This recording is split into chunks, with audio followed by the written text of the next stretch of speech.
I understand you just actually finished recording a new album. Is there anything you can reveal about it at this point? It is a bit different in sound and a little bit in style. We're just really trying to expand upon what we want to put across as a band. You know, what we think and feel, and with the music. And it just seemed to take the direction that it took. Other than, being able to play it for you and have you hear the differences as well as the similarities to the last work. It would be really hard to explain in words, but I would say it's perhaps a bit more doomy, it's a bit more dark. I think it's much more ritualistic. Nice. That's really exciting, and I'm sure when the music's ready to be heard by the press, I will definitely get a copy. Your split is terrific about that. I love Liz and Dave. You're working with fabulous people. So that's very exciting news. And I was going to say, I know the last record really only came out in America a few months ago, and overall the record is only maybe a year old in the public's ears. Are you guys very prolific? Because it seems like, this is a very quick turnaround for another record. It's kind of exciting. Yes, we've been very prolific, very active. Our last sessions for putting together this album that we just finished actually yielded enough material for two. So we recorded some bits together as one piece and separated them later. And then, we will finish what will be the third album sometime this summer. So there will be something out, it should be right after another. Wow, that's amazing. Very inspired. Great. We'd love to hear that. And I was going to say, the last record for His Satanic Majesty's Glory doesn't sound like any other U.S. black metal band to me. And I guess not strictly black metal. I mean, I feel like you're part of that community, but you have a lot more to offer. Is that sort of a conscious decision to set yourselves apart from the rest of the scene, if you will? Yes and no. We wanted definitely to do something different. We didn't want to sound like everybody else, but we also wanted to do, I guess, what we wanted to do. So that's kind of how the way we did it. We all drew from a lot of different, places from, musically where we've come from, and just kind of combined everything that we love about dark music into one, and that's what we came up with. Nice. And further to that idea about dark music in the one, do you? I know you hate to, as an artist, you probably hate to define anything too clearly. But in relation to the band's music and message, how much does satanic Gnosticism play into that? Pretty heavily. Pretty heavily. For that, I think I'm going to hand you off to the chief lyricist. Okay. Hey, this is Mhághnuís. Hey, how's it going? Hello, sir. Keith here from Metal Army. Oh, I'm no sir, but thank you. Maybe a little bit. So my question there was, in case you didn't hear it, which was basically trying to get to the point of how obviously heavily satanic Gnosticism plays into the message of the band, but maybe some of our readers aren't heavily into that, and if you wanted to kind of explain a little bit about the process of how that philosophy influences the lyrics and the style of the band. Well, particularly on Satanic Majesty's Glory, it was very pushing for rebellion. Like, during the time of that recording was when an incident in Arizona had happened, and there was revolts in Egypt, and the tsunami in Japan, just all the worldly disasters and the acts of rebellion around the world. I guess that's how everything connected.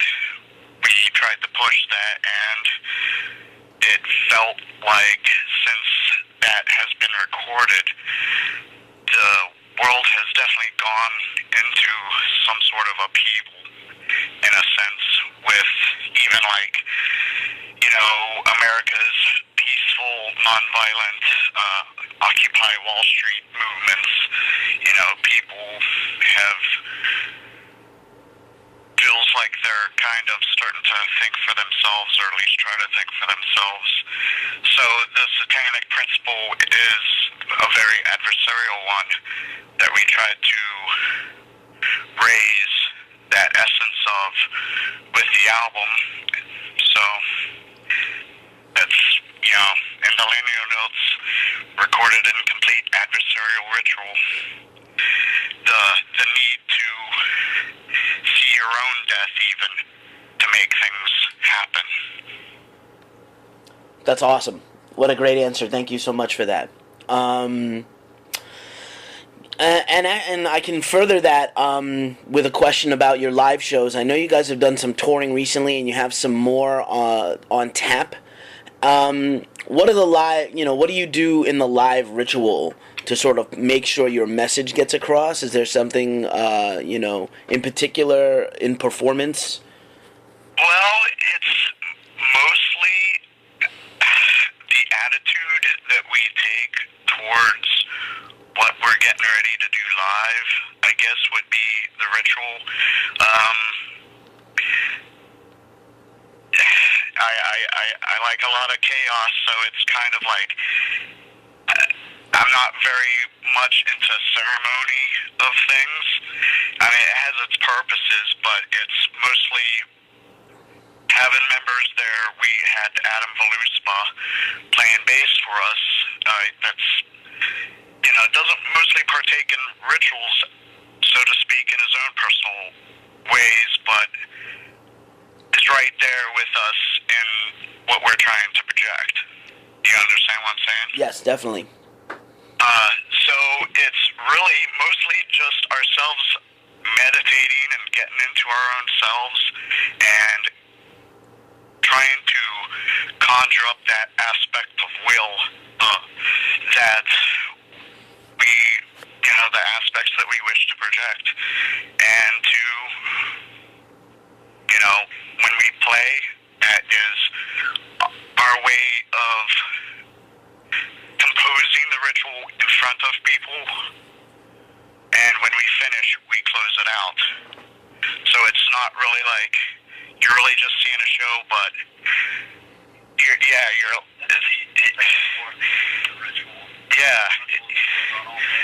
the ritual's been kind of going on all day. Like, you go and it's like, I'm going to see, these guys aren't like doing some kind of like, sometimes we do, it depends on the mood, but it's not like, the one time we actually did a burning ceremony was before anybody was there. Like, we, burned out with incense and like burning dead animals. But it was before anybody, like nobody attending the show seen it. It was all very personal for us. Nice. So, but what is the most important aspect of the ritual when it comes to projecting it live is not giving, because Americans and people in general love to criticize anything that's different than them or the way they think. So instead of giving anybody a reason to criticize anything, they just feel it when we play. Nice. That's awesome. I was going to say, I think there's a purity to sort of the more underground and honesty. I think honesty is a word I would use that I think is very synonymous right now with the scene and live performances especially. It's one thing to listen to music in your bedroom and draw your own conclusions, but I think it's another thing to experience a show live and really try to get across. I consider you guys artists, not just a band. There's bands and then there's artists, and I think there's, people out there trying to give a little bit more than just, here's a song I wrote, 1, 2, 3, and I think the fans see that too. I agree. Yeah, Luathca can hear you. He agrees. All right. How about now? You guys okay? Can you hear me? Yeah, okay. We're good. Good. Just checking. So yeah, I just think that's something indicative of the scene, actually. It's just like a little more purity and honesty in the art form. And speaking of that, what are some of the artists you guys are influenced by that, sort of helped shape you musically? Oh, that can go back like early Pentagram to, you know, like, and we just did some shows with Terrorism, you know. There's a full gamut of like old punk, middle punk, even into like grindcore, all black metal, all kinds of things that we kind of turn into our own, you know, particular metal to smith our swords with, if you will. Nice. Cool. It's a good answer. Anything else? Film, art, anything else like that fall into that category, or is it just kind of all in there? There's most of like the film and art that we're into is some form of dark. It may not look dark, but you know, there's just something into it. There's something out of line. You know, it's definitely not really anything terribly normal. Be it a film, a book, or, you know, a painting on the wall. We're not really that much into, I guess, average convention. Cool. I love to hear that. And just kind of a final question, as you can hear, some of the questions I've had are, you know, I'm always interested in the subtext of things. And, you know, for example, and maybe the unconventional way of things. And I noticed the band has a very distinctly readable logo. And I just wondered if, you know, that was kind of from the very beginning of the band, if that's kind of on, you know, a very gothic, old school font logo as opposed to the unreadable tree branches and, you know, brush earth logos that you're seeing constantly now. Is that kind of, you know, just another indicator that this is a band that's different than every other band that's out there, or does it just happen that way? Pretty much just happened that way. But we're glad with that effect, because sometimes it's weird if you like a band and you have to ask them to translate their logo, you know. What does this say? It's so crazy that you can't quite figure it out. We figured our name is hard enough for people to pronounce than, you know, to throw a terrible, like, tree limb logo in there. Shattered glass look, yeah. Right. How do you guys actually pronounce the name of the band? I've heard it pronounced like 4 different ways. Well, the ancient phonetics of the P is F sound. Right. So it's PTAHIL. Ah, okay. So it's where the accent is. Okay. Yes. That's good to know. Guys, this is a great little chat. I'm really excited to hear about the new record, especially the aforementioned doomier influence. I think that's perfect. I have to say I'm a fan of the sound of the band, and I hope you guys get to this new album. We'll continue to see you guys tour a lot more.